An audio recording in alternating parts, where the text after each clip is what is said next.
right, what's up, everyone? Welcome to Real Life. Hey, my name is Jake, and I get to be on the team here. If you and I have yet to meet, I sure hope we can change that very, very soon. Welcome to those of you in the room, those of you outside, those of you online. So glad you made this part of your weekend. Super fun seeing you rep your team gear here today. I've seen just about every team represented, except conspicuously, there are no Chiefs jerseys. And I'd like to say, good for us, all right? Good for us. We've grown. We've matured. No, is there one? Oh, right here. All right. We actually have a prayer team at the end of the service. We'd love to pray for you.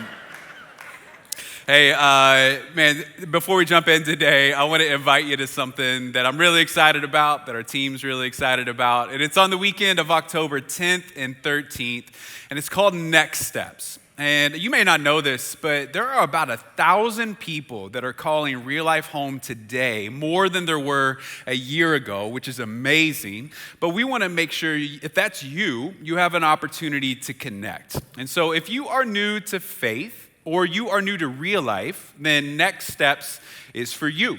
See, right now you are attending a service, and I want you to know that I'm grateful, and we are proud that you made that a priority.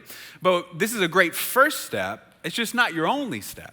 In fact, as long as you follow Jesus for the rest of your life, there will always be a next step, and that's what Next Steps is designed to do, is help you discover what step is for you to take next. And so if you're new to faith, new to Real Life, that is for you. The way it's going to work is it's going to be offered during the Thursday night service and during the 10 a.m. service on Sundays. We're trying to make it as easy as possible for you to attend. It's going to be about an hour long. I'll be there. I would love to meet you. There will be food. There will be some great people. And then you will know how to take your step of connection and your step of growth in this spiritual journey. And I mean this so much that I want you to check out Next Steps. That if you have to choose between attending a service and going to Next Steps, I'd rather you go to Next Steps. That is how important it's going to be for your spiritual journey. You probably never heard a pastor encourage you to skip church, but you have permission. Go to Next Steps. I promise you will not regret it. So it's October 10th and 13th, either during the Thursday night service or during the 10 a.m. service. Cannot wait to see you there. Now today we're in week 3 of a message series that we're going to be in all month long called Homecoming. And we've been in one chapter of the Bible, and we're going to be in it for all 4 weeks, and that chapter is Luke 15. So if you have a Bible or a Bible app, or even the Real Life app where you can take some notes, you can head in that direction, get a head start. And when you get to Luke 15, you're going to discover that Jesus tells 3 different stories. It's almost like a short Netflix series of 3 episodes, and each of those stories revolves around the magnitude and the nature of God's grace. And the reason we're spending an entire month in one chapter of the Bible is because I can't think of anything that is worth looking at from all the angles more than the grace of God. So today we are going to read the first 2 stories, and then next week we're going to wrap it up with this third and final story. So let's go for it. Luke chapter 15, verse 3, it said, Jesus told them this story. If a man has 100 sheep and one of them gets lost, what will he do? Won't he leave the 99 others in the wilderness and go to search for the one that is lost until he finds it?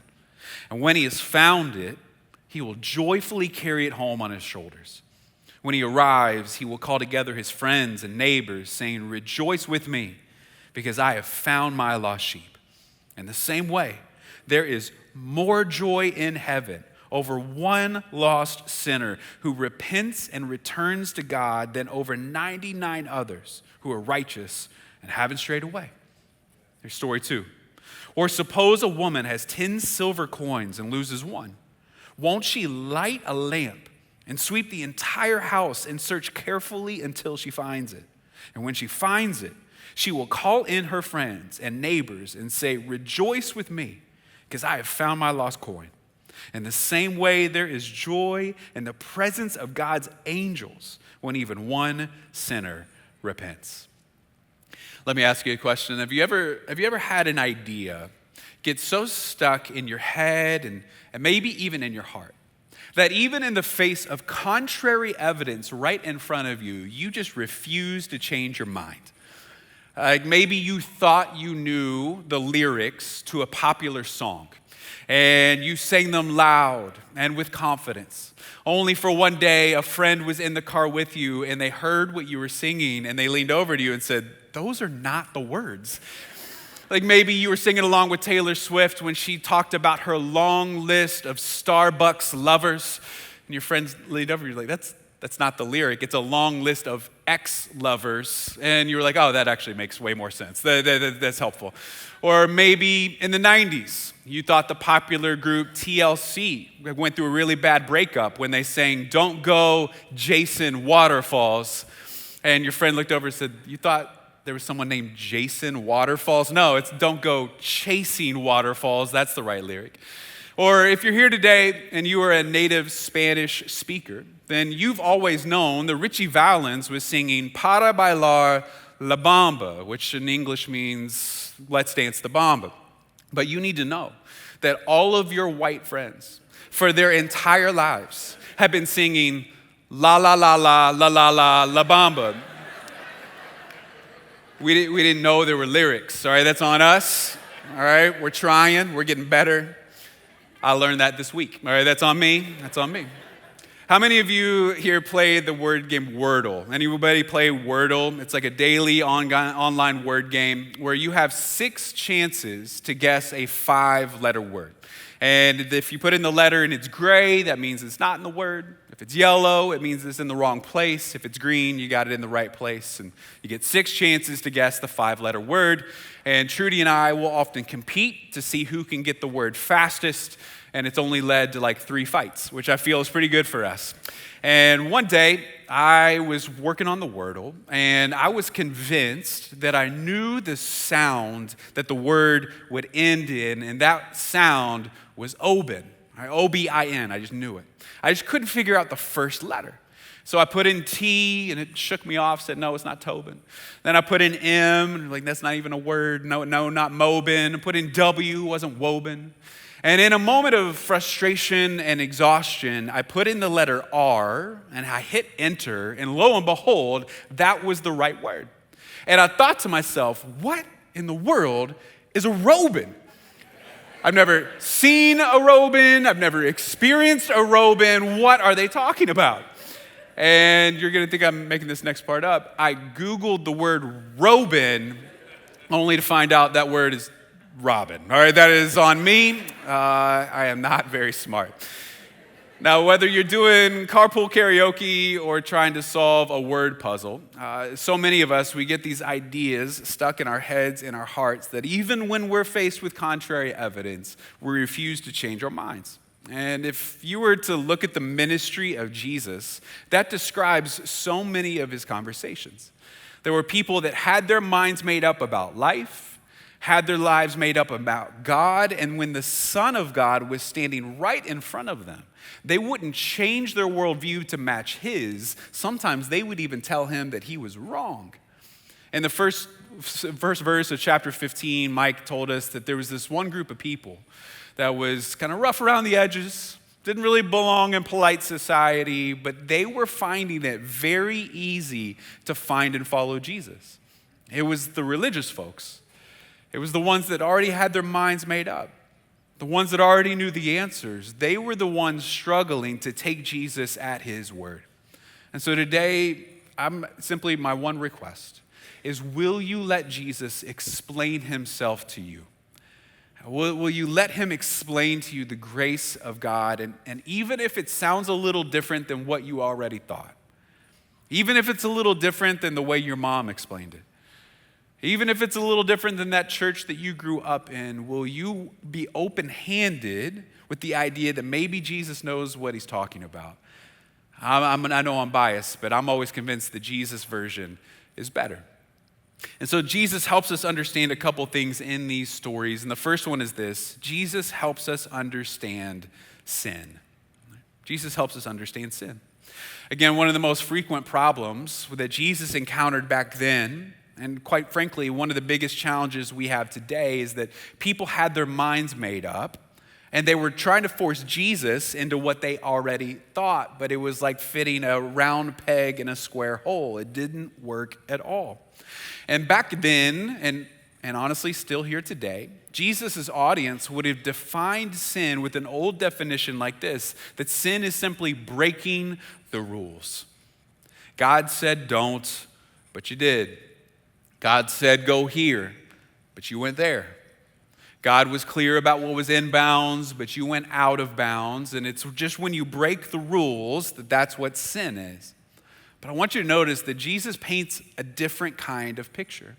Look at Luke 15, verse 3 again. It says, if a man has 100 sheep and one of them, what's that word? Gets lost, what will he do? Won't he leave the 99 others in the wilderness and go to search for the one that is lost until he finds it? Now, I want to do a quick reading comprehension quiz on Jesus' parable. All right, there are two characters in this story. There's a shepherd and a sheep. Jesus is one of them, and then you and me, we're one of them. And so if you had to guess in this story which one Jesus is, if he's the shepherd or the sheep, you would say Jesus is the shepherd. Good, I knew you could do this, all right? I knew you were smart. Which means that you and me, we're left with one character to be. You and I are you're the sheep. Now, I don't know how much shepherding experience you have in your past, but being compared to a sheep out of the entire animal kingdom is not exactly a compliment. Sheep are famously stupid. Right? There's a reason that you have never heard of a wild sheep. It's because they cannot take care of themselves. They need all the help they can get. And if you ever need further evidence of the incompetence of a sheep, then I want you to watch this video of a sheep that you maybe have seen before where it was rescued out of a very sticky situation only to do something very stupid seconds later. Go ahead and check this out.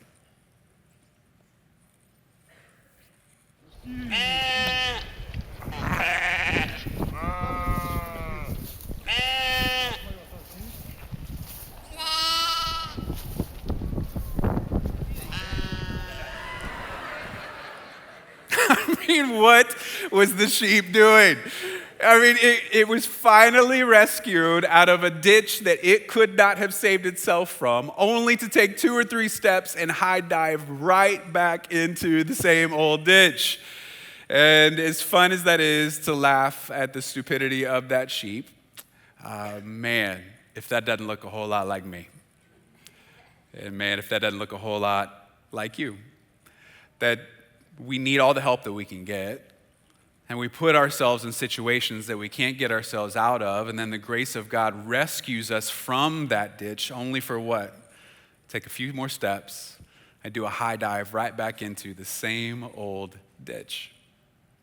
When we finally get out of that relationship that people were telling us was unhealthy, toxic, maybe even dangerous, only to take a few more steps and jump back into that same old kind of relationship.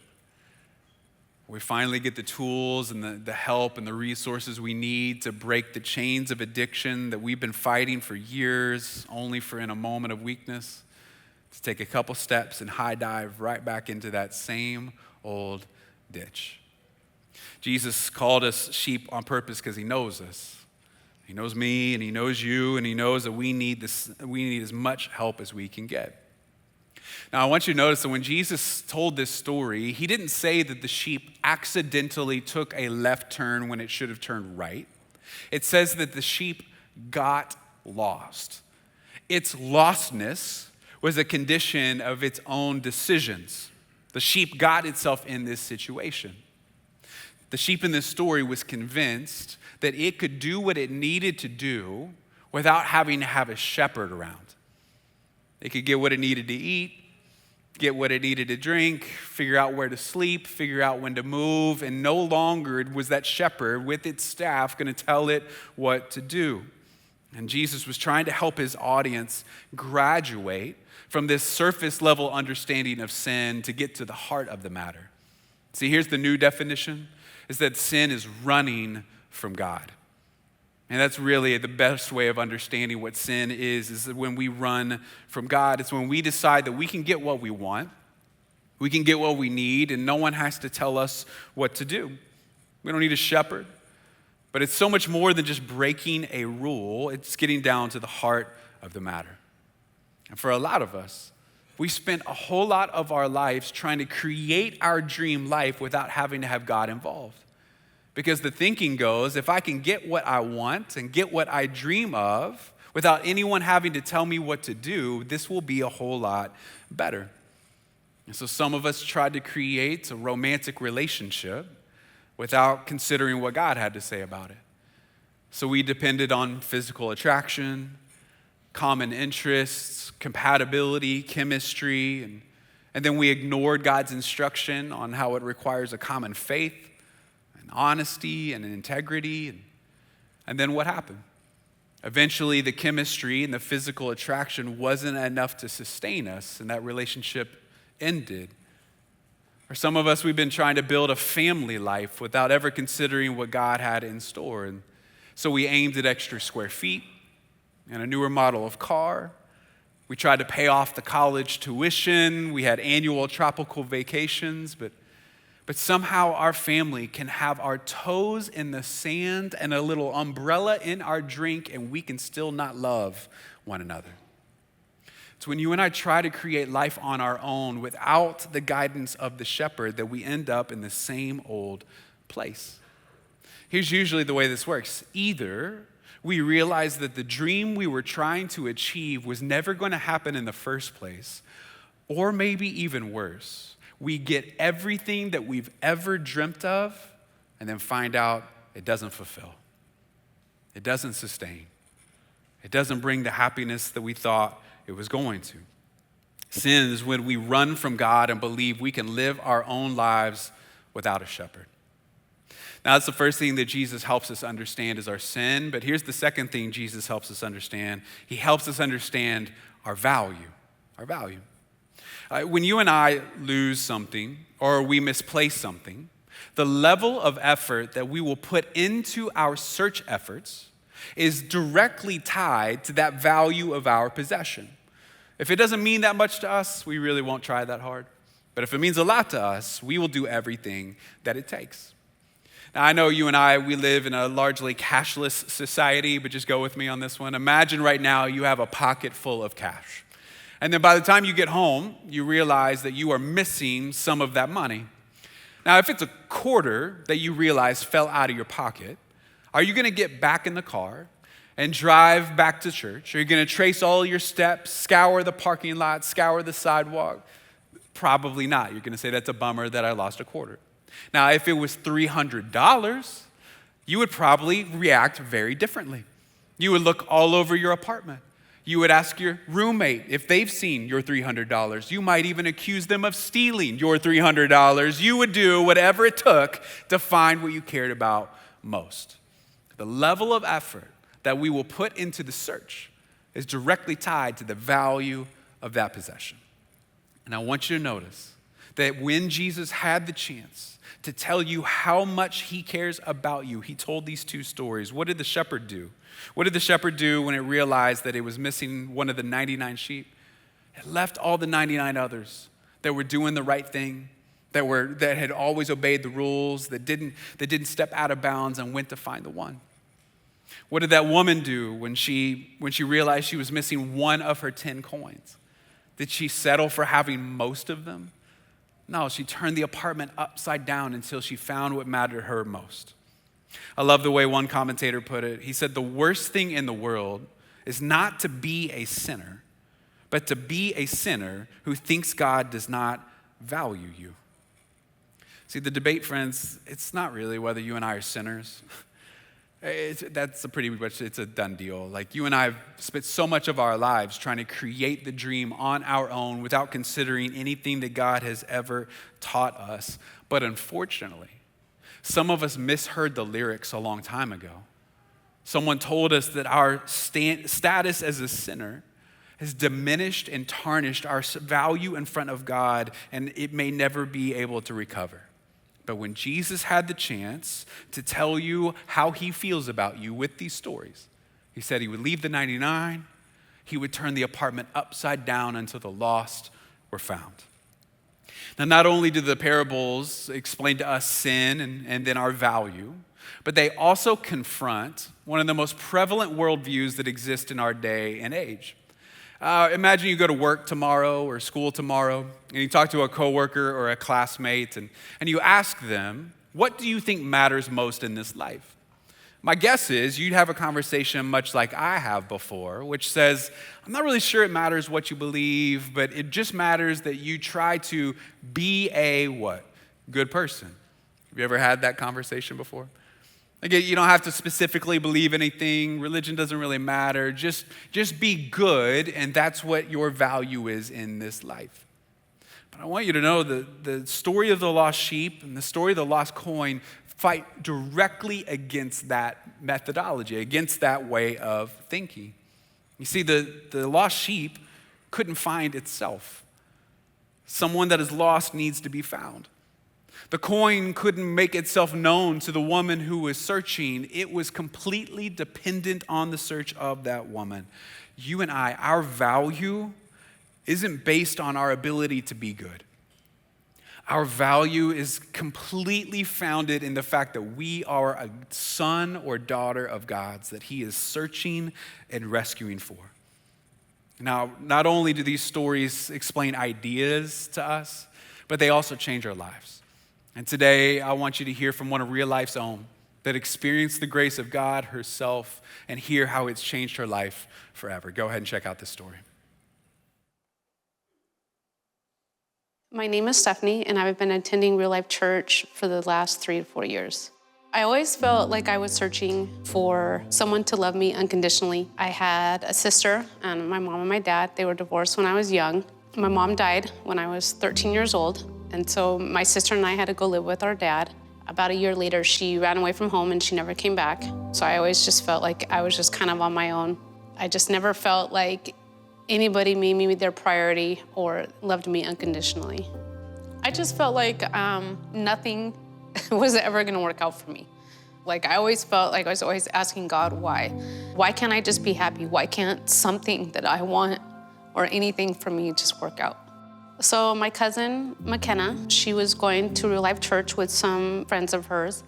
And I just decided one day to find something more than what I was already doing. I've always believed in God, and I was just feeling a pull to come here, and I really just wanted to learn. I really liked coming here. I felt like I was learning a lot about myself, and me and my cousin just continued on with it, and then we joined a Rooted group.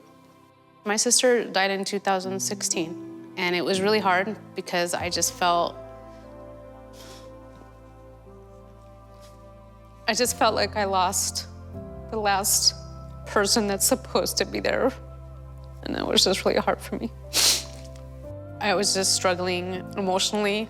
It actually started causing me a little bit of physical, I think just from stress. And right before we were supposed to start Rooted, I had to stay the night in the hospital because I was having some issues. And the day that we were supposed to start, I remember telling myself, I need to go no matter what, even if I have to be wheeled in a wheelchair there, I need to go to Rooted. It was a blessing. I mean, I loved it. I loved meeting the people, and I learned a lot. We all ended up in a life group together. And so I was in that for a year or two. I had been wanting to get baptized for a while, actually. Last Easter, at the end, they announced that they were gonna let people come down who didn't, whether you signed up or not, they were allowing anybody that wanted to be baptized to come down. And it was time for us to go. We were about to leave, and I just felt like I can't leave here without it. I felt like it just felt like it was the right thing to do, and I came out and I felt like this is it. Like there's no turning back. This is where I want to be. This is how I want to live my life, and I made the decision that I needed to make. Since last Easter, my life's changed. I definitely feel like I'm still working. It's a struggle. I know I'm never going to be perfect, but I try to do everything I can to be the kind of person that I'm supposed to be and who he made me to be. All my life, I was searching for unconditional love, and the only place I've ever been able to find it is through Jesus and through God. And I just know now that no matter what happens in life, that he loves me, and I'll always be a priority to him.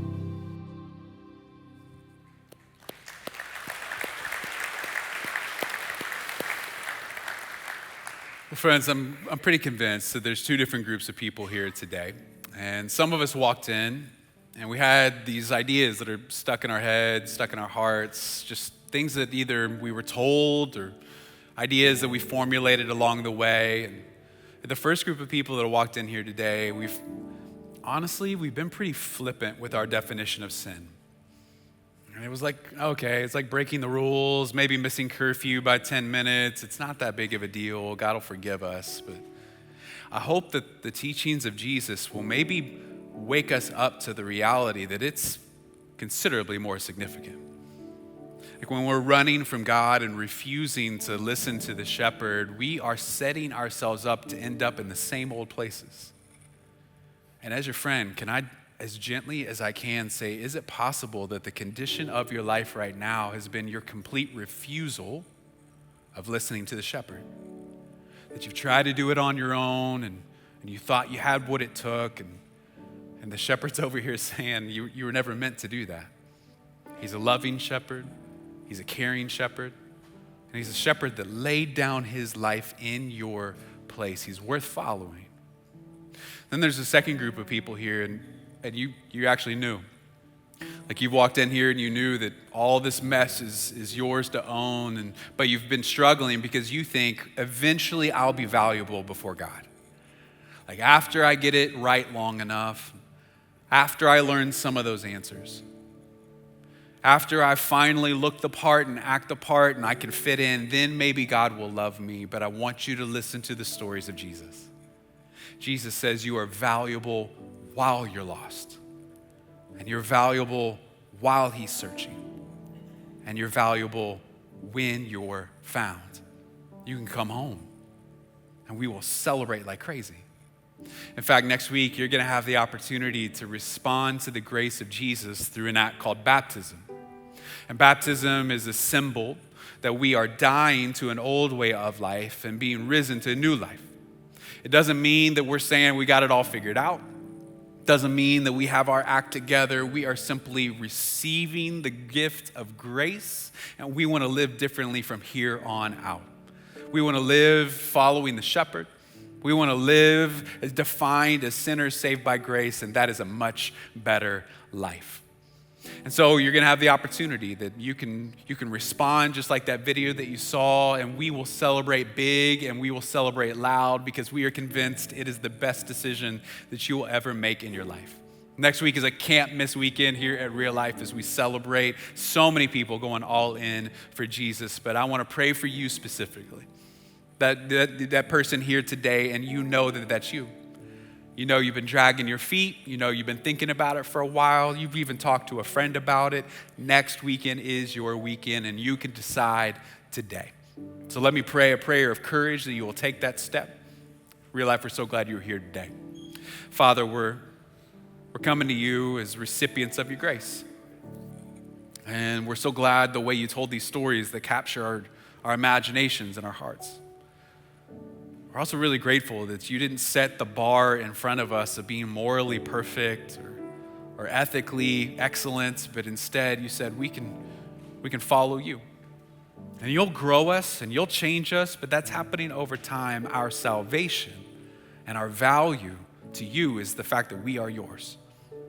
So for that person that's here right now and they're thinking about it and honestly they want to do it, but they've just yet to take that step, will you help them decide today